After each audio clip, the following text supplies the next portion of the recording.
let's say you were driving, and let's say you could only turn right. And let's say you had a passenger who needed to be dropped off ASAP.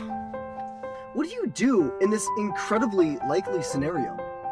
Well, luckily for you, I already know the answer.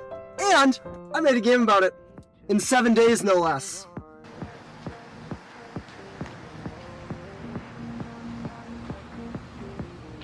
What are you selling? Take a look.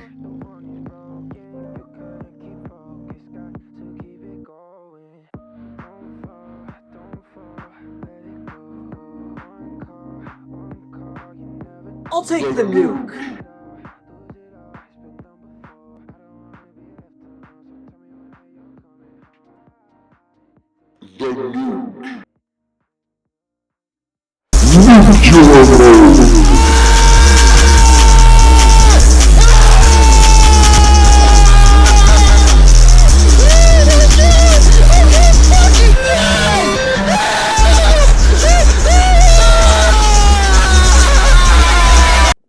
So why 7 days?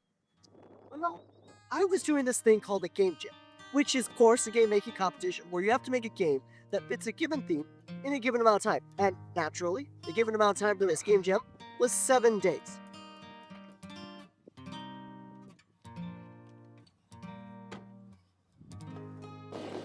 So the game jam started with the announcement of the theme.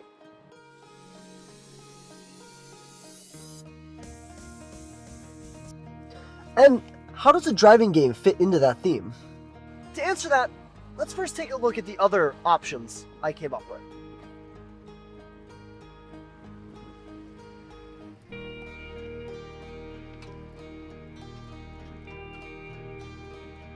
See, I had 3 ideas for what I can make during the game jam. Option 1 was I make a game about disc golf, because, you know, discs spin. Option 2 was to mimic something like Sonic or the Tasmanian Devil, where you spin to move and attack your enemies. Option 3 was to make a driving game where you could only turn right, thereby having to do weird spin maneuvers in order to make left turns. And you chose that one, right? Yep. Well, now the hard part was done. I knew what game I wanted to make. I just had to make it now. Whoa. Isn't making the game the hard part? Shit, you're right. So, where do I start? Well, obviously, we need to make the car drive. So to achieve this, I followed this really fantastic video that I saw to make a 2D car controller. Then, I modified it to make the car only able to drive right. Pressing the left button now just makes you go right. But something about the 2D just felt so stale. Like an old cracker. Uh-huh. So, I spent some time modifying the 2D controller for use in a 3D scene. And as usual, this was a little bit harder than it really needed to be, but I prevailed anyway. How'd you handle the decision between first and third person? It's actually a really good question, bro. I originally made the 3D version first person, but that felt too stiff and weird.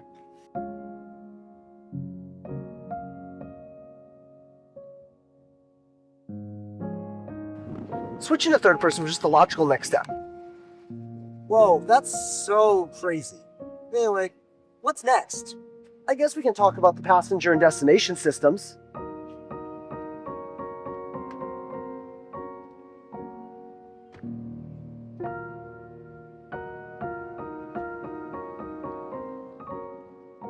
Wait, do I get to be main character now? Yeah, I guess. Hell yeah! Alright, let's get into the meat and potatoes of this video. That's a reference. We had our player controller, but we needed actual gameplay now. Like, we can't do anything, you can just drive around. It's okay, but we need more. So, what's the actual game loop going to be? I thought on it. And, after some careful consideration, I decided on an Uber driver simulator, where the game will spawn a bunch of passengers for you to go pick up, and you have to take them to a predetermined destination. But how does the game know when to spawn passengers and when to spawn destinations? Great question, friend. All the game has to do now is pick a random group of passengers from the big list of passengers and spawn them all across the map. Then, the player just has to drive up and interact with one of the passengers.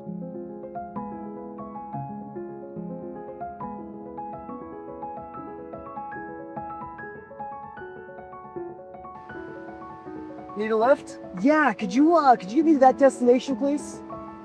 Thanks, bro.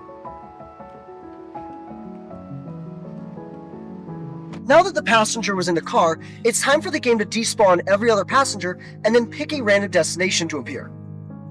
Around this time, I also added a map for you to look at.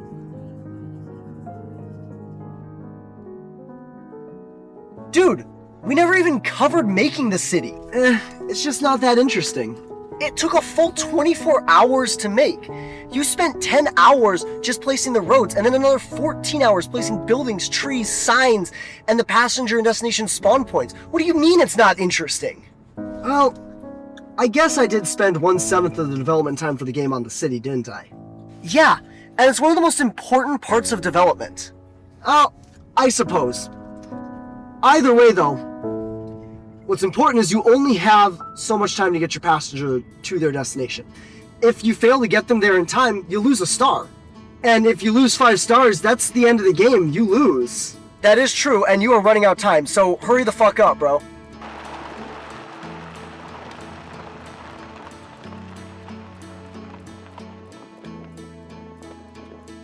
Alright, we're here.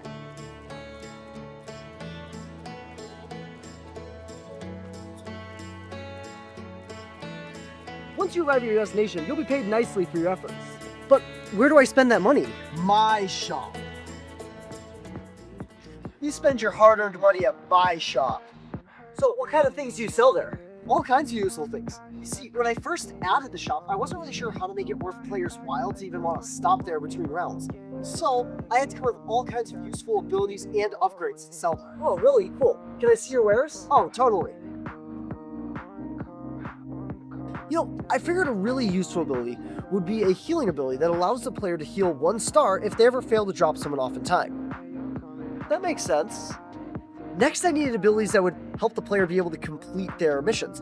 So I added the speed up and the turn speed up abilities, which increase the player's speed and turning speed respectively. Yeah. But what else is there? So, what about the nuke? Oh yeah! There's also the left turn repair upgrade. This is like the ultimate goal of the game and also the most expensive upgrade. This is like what you're working for the entire time. I thought it'd be really neat to give the player the ability to buy back their left turn as kind of an end game item. You know, motivation or something. And now I think that's everything. What about the nuke? Oh yeah, the nuke. Yeah. See, the nuke might be my personal favorite item in the shop. It increases both your driving, your turn speed, and it's the only item which increases your acceleration. Then it throws a crap ton of awesome effects onto the screen, and it really fucks you up. It is awesome. The effects last for about 60 seconds or so, and I thought it might end up being one of the coolest items in the shop. How'd you forget your favorite item? Well, to make you more interested in it, obviously. Oh, it certainly worked. So, what are you gonna buy today? Huh? Oh yeah, I'll take a speed up.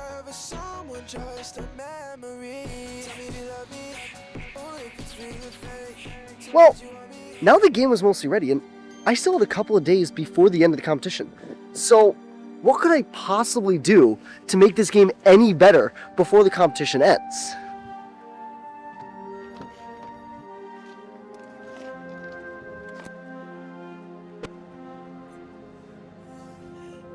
The thing to do now was to put the game on itch.io early, so that way I could really start some playtesting.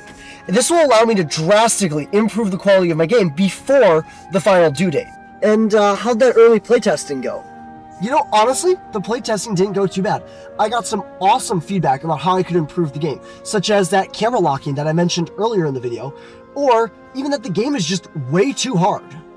And how did that happen? Well, you see, when you're developing a game, you tend to become really, really good at it. So it becomes hard to judge the difficulty of your game. And because of that, playtesting actually helps a ton with balancing, being able to see, is my game actually too difficult? Or am I just way too good at it, you know? No, that makes a ton of sense actually, but what else did you change around this time? Good question. I actually this time redid all the UI because previously it was just boring white boxes that were all placeholder, but now it has actual art. It really sounds like you were quite busy. Oh yeah, But I had a ton of fun making this game.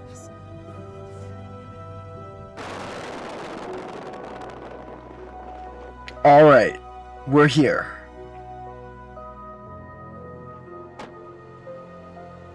Don't get lost, bro.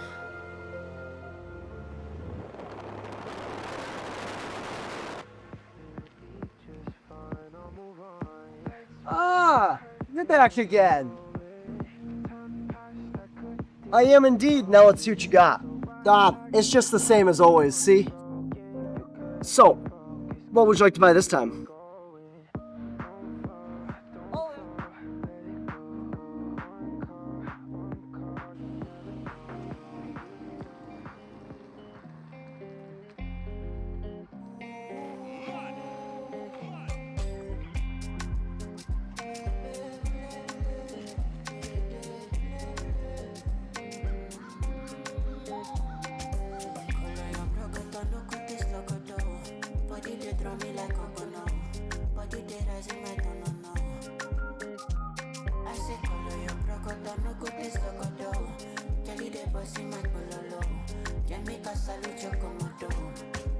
Ya le fi balance